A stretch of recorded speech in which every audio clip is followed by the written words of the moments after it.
right, so we're going to quickly discuss the Bobby Brown story part 1. I didn't see the beginning, the opening, because my stuff didn't record properly. So apparently, I think that it started off with us seeing Bobby having the overdose, which I'm like, that's not news. So then we get to, I'm assuming probably the earlier days of New Edition, where we saw that after a while, Bobby wanted to go and do his own thing. Bobby was wild. What I will say about this first part, there was a lot less drug usage shown than I thought I would have seen. And that disappointed me, because I'm thinking, look, we all know that Bobby Brown did stuff. Now, yes, we saw him smoking weed. That was cute. But, I mean, there was an award show performance, or like a TV show performance, where a white substance in a bag fell out of his pants while he was performing. Now, yes, that could have been a bunch of stuff, but the reality is, we're not going to downplay his stuff. Now, I do see in part 2, we're going to get to the crux. My only issue is, I don't like the whole concept of, and this has been Bobby's take, a lot of people don't believe this, that Bobby Brown has always said that his drug usage was, it was never as bad as people thought it was, up until the point that he got with Whitney. And there's also conflicting story, because at one point in the first part of this, we saw that Bobby was trying to say that the first time he saw Whitney do drugs, well, no, I'm sorry, Whitney do cocaine, was when, on their wedding day. On their wedding day. Now, other reports are saying Bobby saw her do drugs before that, before they were even like serious, we're about to walk down the aisle type of thing. So I don't know what's true, I don't know what's not, but this is Bobby's story, so we're gonna go with what Bobby says. For now, Bobby talked about, he showed us the whole thing with Janet Jackson. I can believe that, why can't we believe that Bobby Brown and Janet Jackson didn't have a thing? I think it was because it wasn't as romanticized as people would have hoped or expected, or even if that wasn't the case, maybe Bobby will have romanticized it up just out of general respect, because people hold, of course, Janet Jackson in high regard.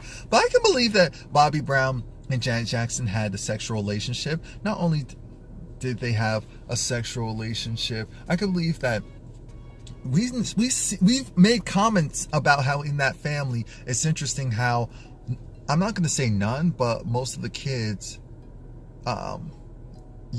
they're not just black.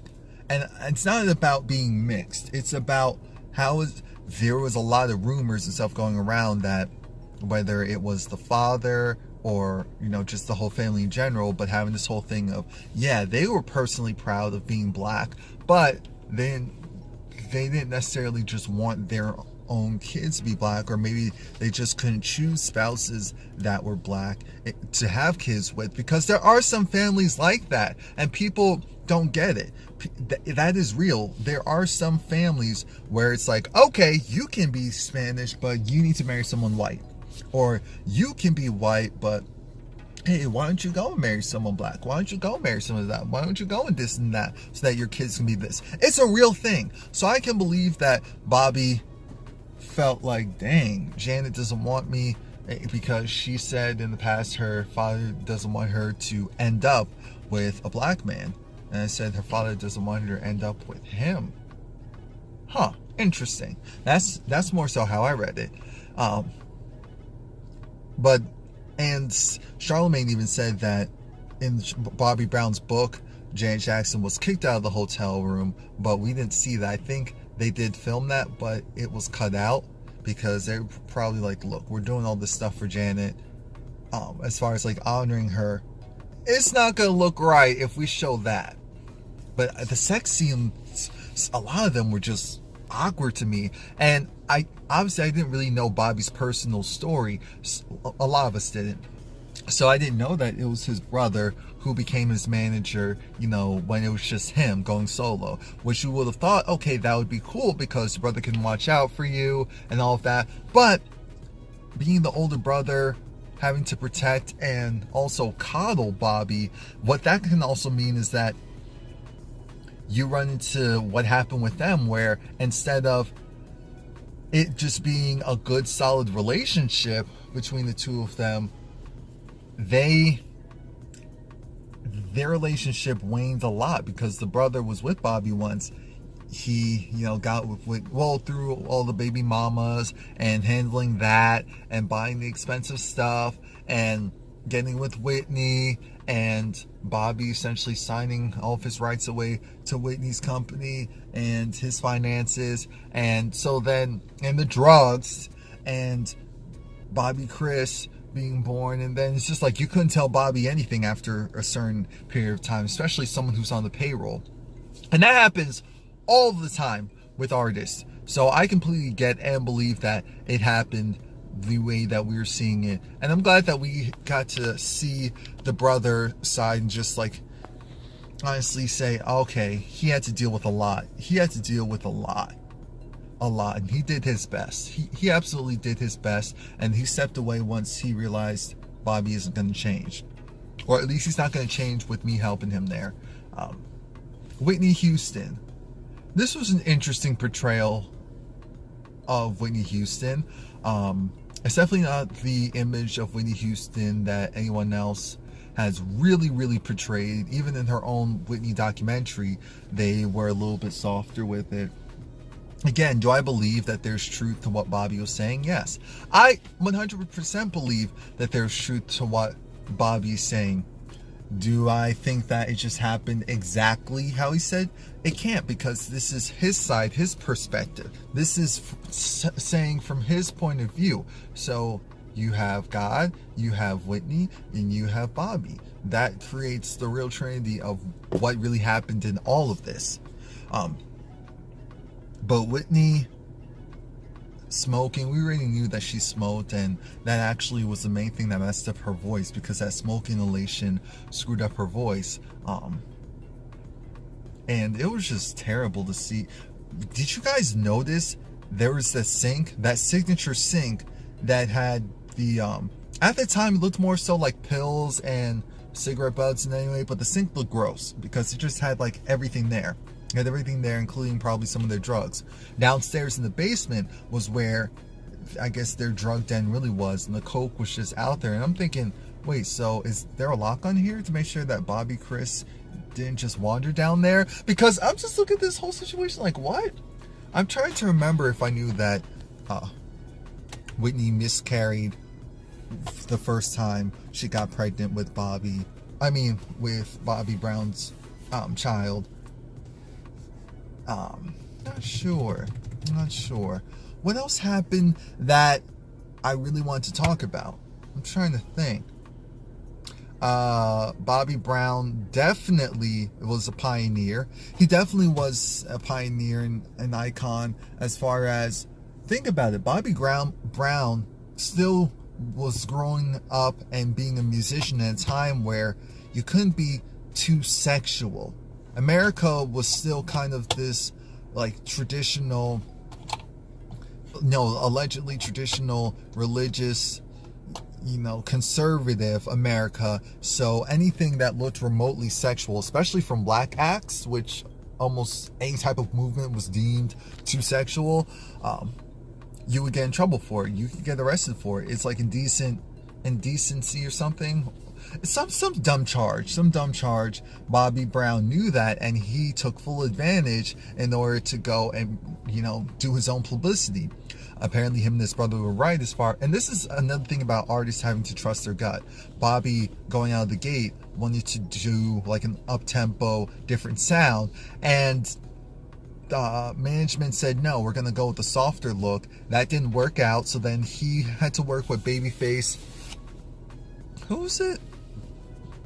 Babyface and, oh, Lord Jesus.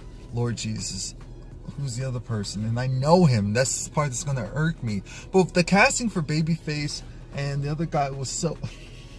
And I'm not saying the other guy is disrespect. His name, and I just knew it 2 seconds ago because I know him. I know his work.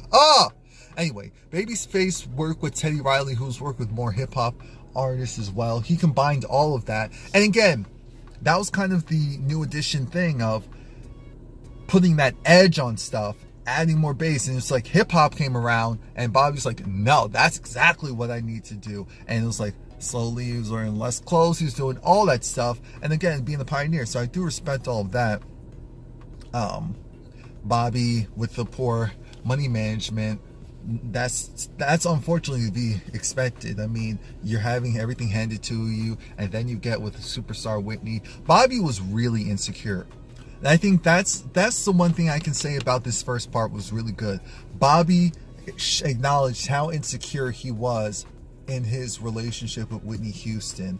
And I think that's what partially led to his other child being born by the other baby mama. I mean, that baby mama stayed in the cut, ready, and Bobby couldn't resist. But Bobby was really insecure about Whitney, and especially Whitney's, about his image. Whitney, as we knew, her biggest thing was she was insecure about, Lord, am I black enough? You know, and I think that's why Gang with Bobby was really big, because it was like Bobby was black. Bobby was black, Whitney was mainstream. And a lot of people actually didn't like it. A lot of people didn't like it. Another person who didn't like it was the one and only Robin, Whitney Houston's close friend, we'll say. Her close friend Robin, who's always there with her. And I remember hearing a story that they pretty much separated after tours, what I was told, but I think Bobby was saying that he kicked her out of the house and essentially tried to kick her out of their lives. One time when they were just having this big argument, it was like, look, I'm your husband. You're gonna have to choose either me or her. And it's like, what the hell's wrong with you two? Why are you two in this like relationship, basically? So then she chose her husband. She chose, you know, her daughter over Robin. And of course, Robin left, as she should have. She should have left a long time ago. Let's see. Bobby was huge, like as far as a superstar, which I knew, but just kind of seeing the levels and how he really worked that whole thing of, look, I'll go out as an opener, but trust and believe, when I'm done, I'll be the main event. And so he was definitely, it was funny because he was confident in his musical ability and his work and his talent. He just wasn't confident in his relationship. And of course, Bobby held around. He held around. And he had, it's the usual thing of, he also had enablers around him.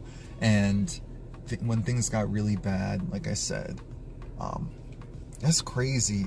For some reason, I don't remember hearing about his future brother-in-law getting shot and killed, because I guess he was gang affiliated.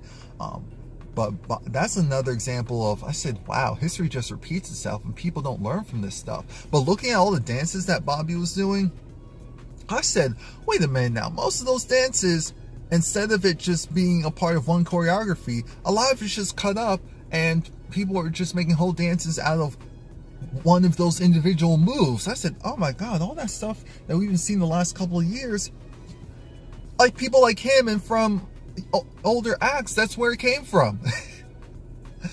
But that's all I have for part one. Please like, comment, subscribe. Romie Reviews here. Stay tuned for part two.